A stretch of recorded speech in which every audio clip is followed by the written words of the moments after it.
Have you ever, stopped and thought, hmm, I wonder if just thinking something can actually rewire my brain?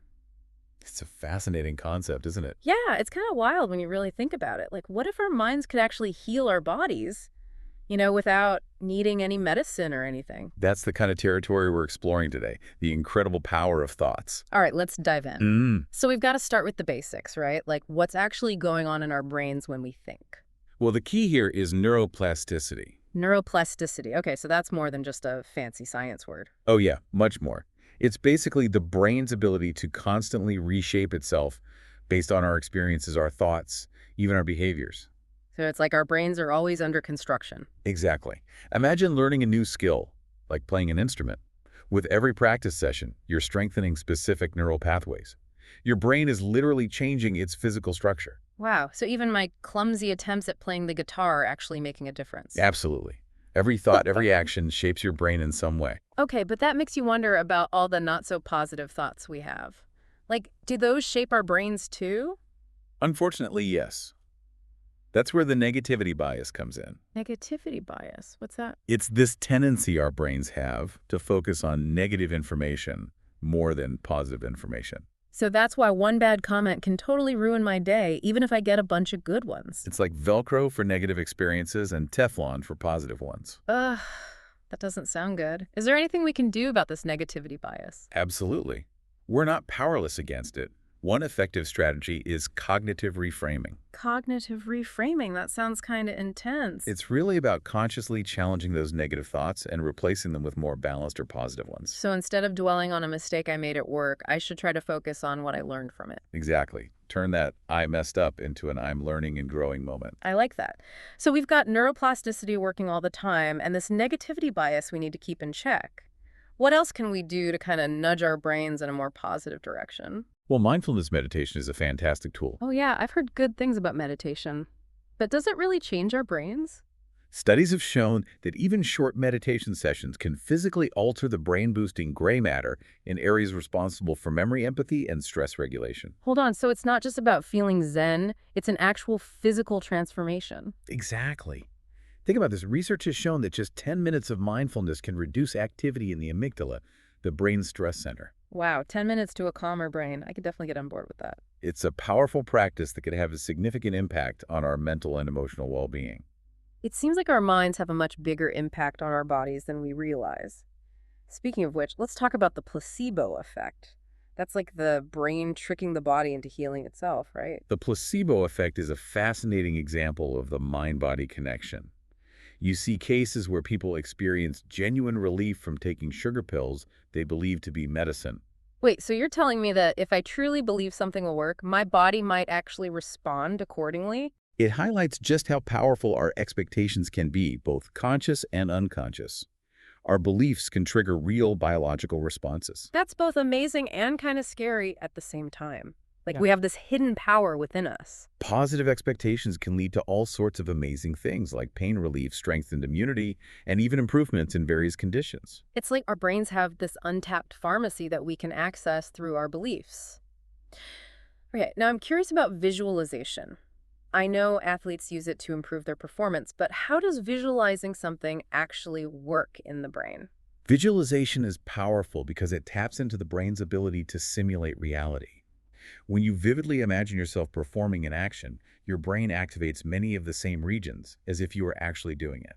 So if I'm picturing myself hitting that perfect tennis serve, my brain is basically experiencing it as if it's real. That's the idea. And like with any skill, the more you practice visualization, the stronger those neural pathways become. So I can literally train my brain for success just by using my imagination. You're starting to get it.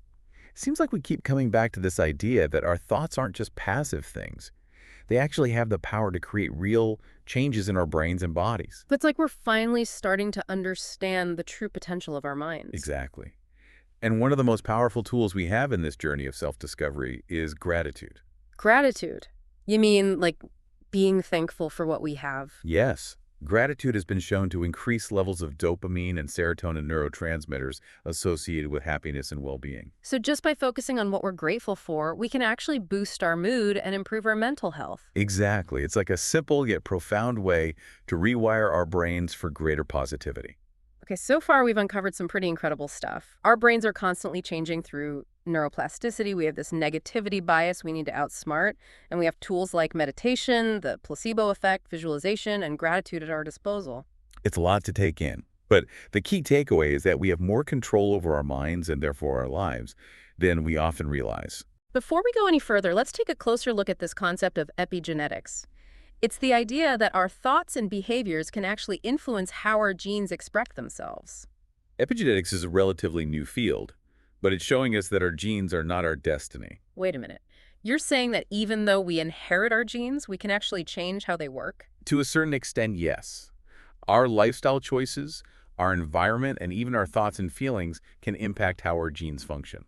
So it's not all predetermined. We have a say in how our genes play out. Precisely.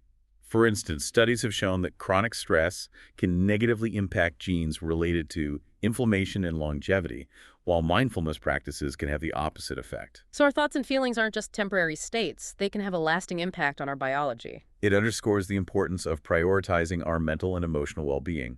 All this talk about the power of thoughts is making my brain feel like it's doing bicep curls. Let's pause here and give everyone a chance to absorb all this incredible information. We'll be back soon with part 2 of our deep dive into the amazing world of thoughts and how they shape our reality. It's amazing, isn't it, how much our minds influence our well-being? Totally.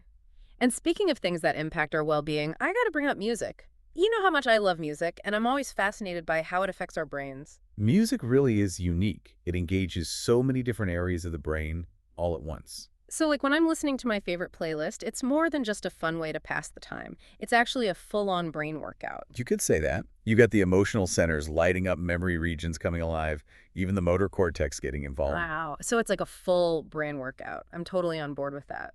But how does music have this effect on us? Well, think about a song that triggers a strong memory for you, like a song from your childhood, or maybe a first dance at a wedding. Oh yeah, certain songs can instantly take me back to a specific moment, complete with all the feels. Exactly. It's like time travel for the mind. And this power to evoke emotions is one of the things that makes music so powerful. So it's not just about enjoyment. Music can actually be therapeutic too. Absolutely.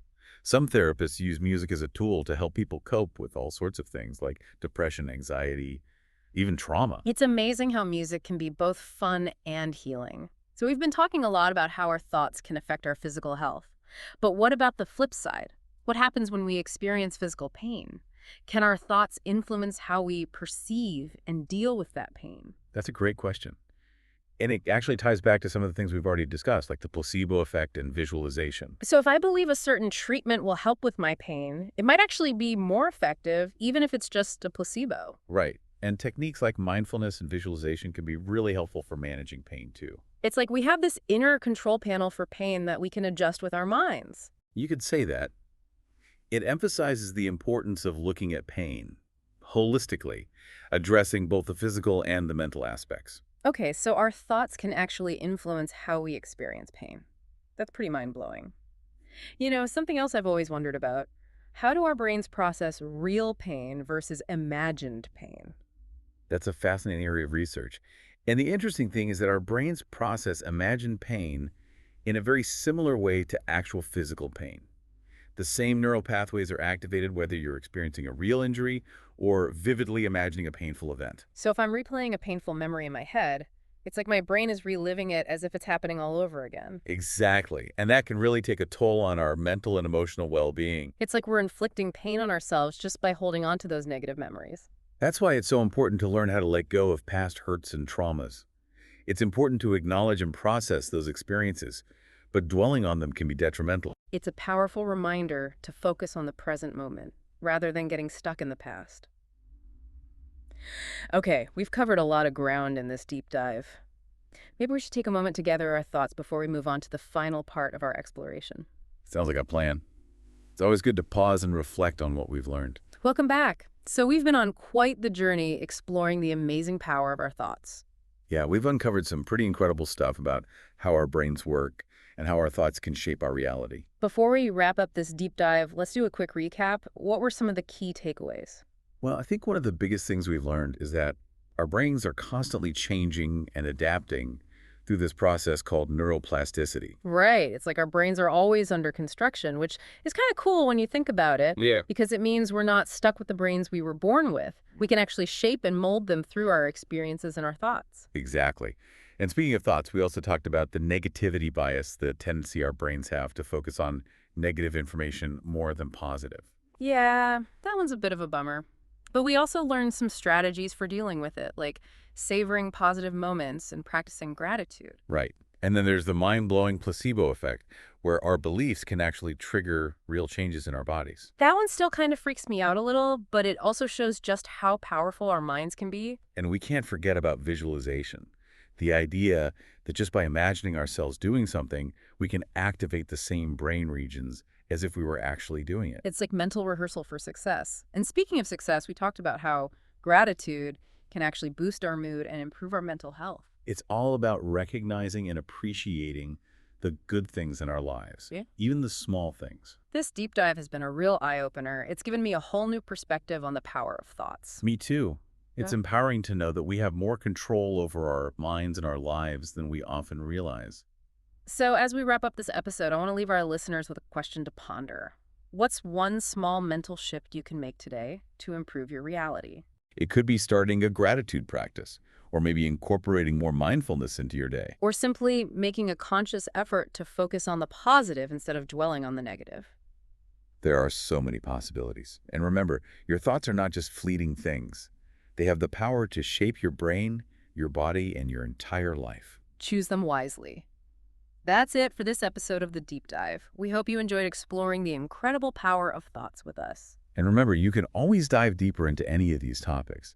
If you're curious, keep exploring and keep those thoughts positive.